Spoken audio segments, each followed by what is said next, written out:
questions to Dr. Eng. We knew that not every talk would necessarily be a total inspiration for our survivor community. And so we're switching gears a little bit here, and the next talk is extremely important. We're very, very fortunate that Dr. Wasif Saif has joined Northwell from Tufts, and he's Director of Medical Oncology at the Cancer Institute. And his talk is extremely important, especially after what you just listened to. Dr. Saif is going to talk to us about bench to bedside and colorectal cancer experimental therapeutics and phase 1 and 2 trials. What's next? So this is the future, and we're extremely grateful that he's with us today because this is where hope lies. Thank you very much.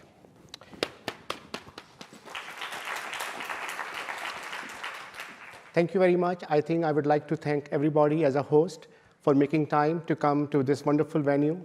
I also want to thank all the folks who really put their effort to make this happen. And I think after Dr. Kathy Yang, whom I know for decades, we both look very young, so thank you for that. So, so I know her for many decades, and I think she really set up a good stage for me to talk about what is happening after we learn about about this colorectal tumor, which we are trying to differentiate based on many targeted and molecular bases in future. So my talk today will be talking about what is the role of emerging targeted therapies in metastatic colorectal cancer. We'll talk about the role of biologics. We know that biologics has really improved, such as we heard about bevacizumab, Erbitux. But what about these immunotherapies? We learned that immunotherapy given as a single agent in the later stages of colorectal cancer give us the benefit. We also are learning there are clinical trials which are looking at moving them to an earlier line of therapy for colorectal cancer. Finally, we go to the next stage and see what are the other targets that are targetable. And finally, we go to the ongoing trial. So it's going to be a lot of up and down. Think about like a roller coaster, because as you know, 10 minutes and future cannot be combined together. So we now know that colon cancer is not one disease. I think that's the new news, and I think that's important news to carry, particularly for our younger faculty and younger fellows, because we think of colorectal cancer now very differently. We define colorectal based on the molecular targets. We define colorectal to be MSI or MSS. You just saw the slides from Dr. Eng. We also define colorectal cancer based on KRAS wild type or KRAS mutant type. We will talk about some other markers like BRAF mutant and BRAF wild type. We also realize, and there's a poster downstairs, if you have not got a chance, please look at them, that is the left side and the right side tumors does behave differently, and do we treat them differently? And now, this whole day we spent that the old and younger patients also seem to have a different biology of the tumor, because most of the chemotherapies that we offer to our older patients does not seem to fit very well in terms of outcome for our younger population. So we know there are many emerging drugs, and again, I'm not expecting anybody to try to figure out what's in this whole cascade of carcinogenesis, but we are really trying to learn about the biology of the cancer. And I think this is really exciting compared to 18, 19 years ago when we used to build the drugs and try to just give the drug. Now we're trying to learn about the cancer. And most importantly, today we discussed that we're trying to learn about the patients. So I think somebody asked me a question just like 2 days ago in my clinic and say, so how you decide what you're going to give to the patient? And I say, I look at the patient, I look at the cancer, and I look at the drug. So I think we need to understand that there are 3 partners. It's not me. It's the patient, it's the cancer, and it's the drug we will be offering to that patient. So we'll talk about the BRAF mutation, as you learned that there's a pathways involved in the carcinogenesis. And we know that KRAS, BRAF, and then we have MEK pathways and ERK pathways and P13 pathways. So this is really a cascade of different proteins which are really involved in development of cancer cell growth and proliferation. And what we have learned so far, okay, I think that's fine. What we learned so far, that if you look at this pathway, even you're trying to inhibit the BRAF, if somebody has a BRAF mutation and you're trying to give a drug to inhibit the BRAF, unfortunately, we continue to have the cell proliferation because of the KRAS and the RAS pathway, which is above the BRAF. So that really led to this feeling that we need to really come with a plan that we should treat these patients combining a drug that affects the BRAF inhibition, as well as we should have a drug that inhibits the EGFR. And that led to the SWOG study, which was presented in 2017, that really showed that the regimen called VIC or VIC, that consists of drug vemurafenib, which is a BRAF inhibitor, irinotecan, which is a topo-1 poison, a chemotherapy, and cetuximab, which is an epidermal growth factor receptor chimeric antibody. The combination really showed that the PFS was doubled compared from 2.2 months to 4.3. Despite this being a very small study, this was adapted by NCCN guidelines immediately to be an option of treatment for patients with BRAF mutation. As we move coming further, we keep learning more and more about this pathway, and we realized, that the MEK pathway is also sitting there, and the P13 pathway is sitting there too. When we used the P13 inhibitors, we did not see any benefit, but we realized that adding a drug that affects the MEK pathway may have a further benefit. And I think this time we were learning that more may be better. And as we were evolving to learn about this cancer subtype in our patient population, we also start coming up with guidelines to remind our community oncologists and the rest of the population to learn that how we should treat these patients. These patients should be treated very differently compared to the patient who do not have these mutations. So we already learned that if these patients, we do not have the mutations, if they have the mutation, you have options. You can give them all the chemotherapies together, because the problem is that the window of opportunity to treat this patient is very short. This is not a patient that you will try to plan, give a chemotherapy in the first line and second line and third line and fourth line. No, these are very resistant tumors, and you may have to act much more aggressive with your first attack of chemotherapy agents. And of course, at that time, you need to keep in mind patient acceptance and patient's preferences. That's very important.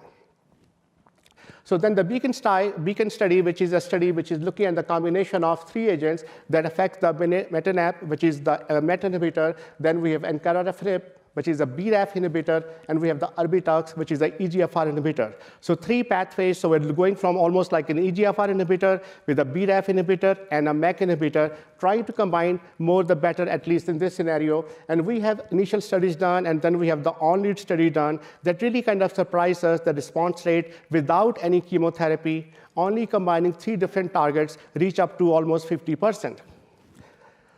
So this is the kind of, the train of events, as the train goes from one station to another station, we start really realizing that response rate initially was around 4% to 8% when we're trying to combine EGFR drugs to colorectal cancer.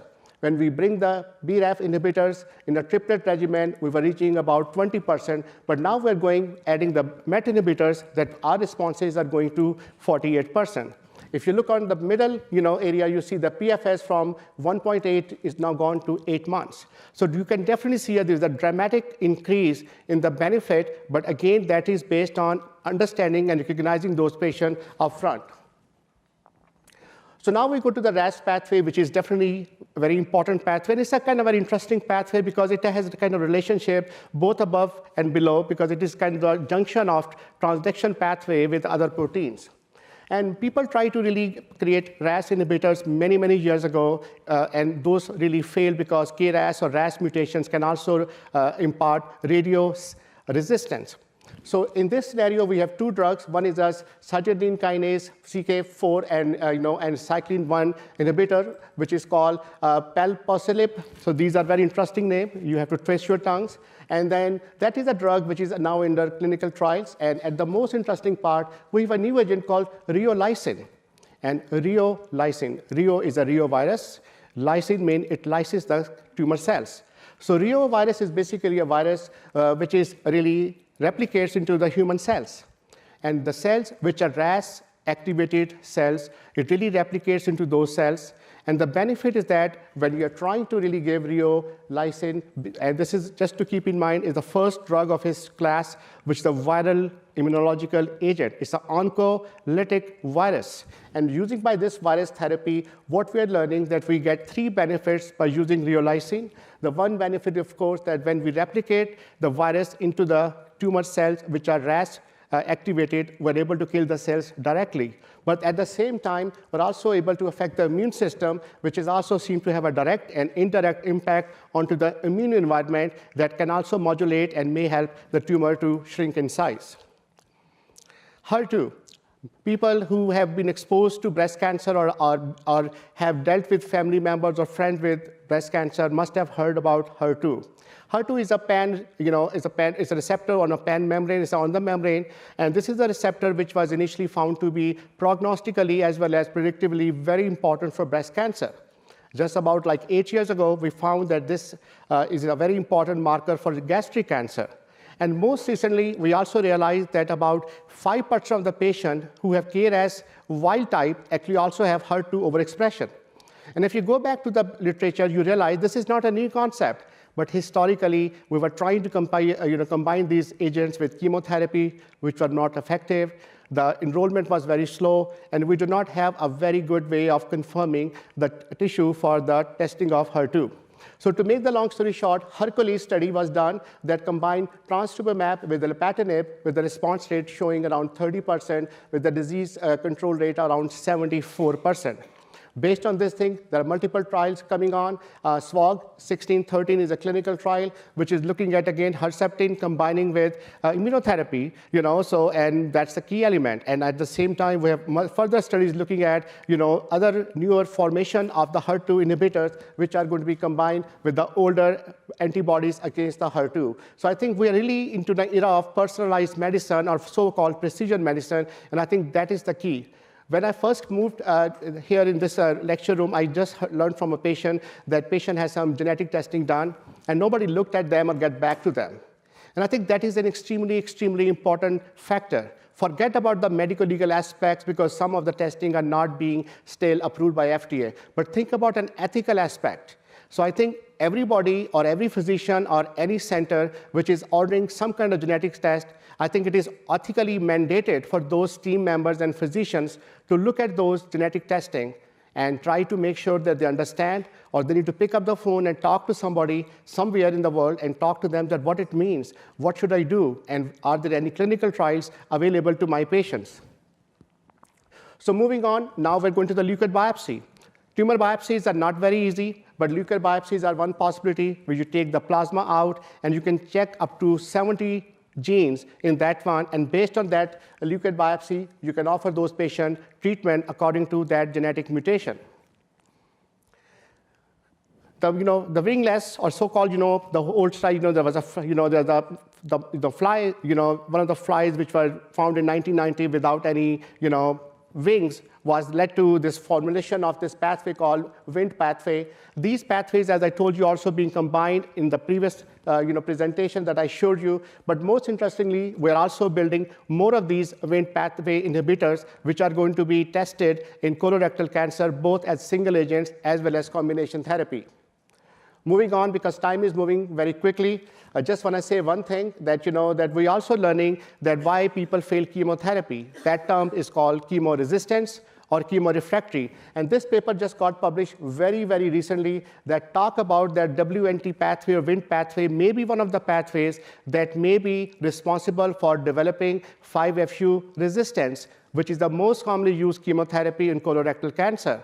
And don't forget, when you learned the cases and the information earlier morning, patients who have MSI high, those patients also are resistant to 5-FU.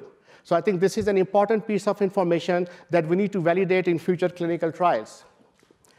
The next thing is immunotherapy. Dr. Kathy Yang showed you a beautiful slides on many pivotal trials that led to the approval of 2 agents for colorectal cancer. But the question is that, that we also know that immunotherapy is one part of it, but we have dealt with chemotherapy, we have small molecules, and we have radiation therapy. To make the long story short, we learned that certain chemotherapies really trigger and try to flourish an immune environment in the microenvironment of the cancer that makes immunotherapy works better. And one chemotherapy which has risen as a star is oxaliplatin. Oxaliplatin is a drug which has improved to increase the expression of PD-L1. This has also improved the development of tumor regulatory cells and less number of Treg cells. So I think definitely we're learning that some chemotherapies could be an ideal marriage to these novel immunomodulator drugs. When you go to the small molecules like Avastin, Erbitux, you saw some slides over there, Stivarga or Regorafenib. But most importantly, the thing which is interesting is the radiotherapy. So there are a lot of clinical trials, which I will not go into the details because it really twists my tongue too much, and I've been shown the time is already over. But time is not over. So to make that, sorry. So the key element is that I definitely want to talk about this thing because this concept is very close to my heart. So in 2005, we published the first human study in pancreatic cancer, and we were trying to figure out what is the impact of radiation therapy on the tumor. And what we did, if I'm a mouse, we put a tumor here, we put a tumor there, and let the tumor grow into the liver. After the tumor grew, after 28 weeks, we put the lead shield and gave a radiation therapy to this tumor. And then we give chemo alone. We give chemo radiotherapy with chemo, radio plus celecoxib, which is the Celebrex. And the main thing that we were surprised that the maximum shrinkage of tumor happened when the tumor was given the triple therapy. But most interestingly, when we look at the tumor over here, that tumor also had the best response when 3 drugs were given together along with radiation therapy. And that led us to learn about the abscopal effect, which was the first effect produced by, the term was produced by Dr. Moll in 1953, when none of us were even born probably. And that's what we learned. And we at that time thought maybe when radiation is given to one area, it produces some kind of cytokines and chemokines that travel through the body and cause the benefits of radiation to that area. But now we're learning that it could be the immune system that may be kicked in, and because the radiation therapy caused a pro-inflammatory environment in the tumor, and that may be leading to attraction of macrophages and monocytes and T cells, and that could be one of the reasons. I think that is one of the explanation also when we call radiation recall phenomena. When the patient is not getting radiation, but they have a toxicity that he has 2 years ago when he or she was getting radiation therapy. So I think now it's really making medicine most interesting, and I think that's where is the concept of discussing with basic scientists, with surgeons, medical oncologists, pathologists, because that really makes it more exciting. Again, there are more drugs coming. I promise you I will not take more time before I've been like, they can take away my voice also. I was threatened.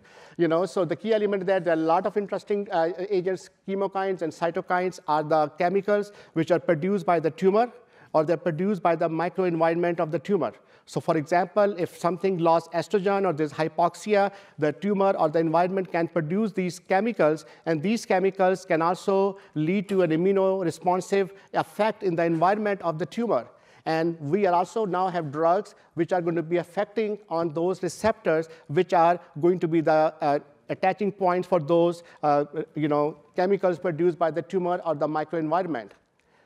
This is another interesting thing, and I think that I like to show the slide. I really don't know how to use the pointer, but I will just show you. If you look at the thing on my right side, you see that IDO. IDO is basically an enzyme which is involved in the metabolism of tryptophan. Tryptophan is the chemical you must have heard about serotonin or dopamine. Parkinson's disease or carcinoid or depression. So basically, it's a tryptophan which is also involved in carcinogenesis. And the interesting part is that this enzyme called IDO basically inhibits the tryptophan production. It depletes the tryptophan and takes the catabolism to produce kinourinine, which is KYN.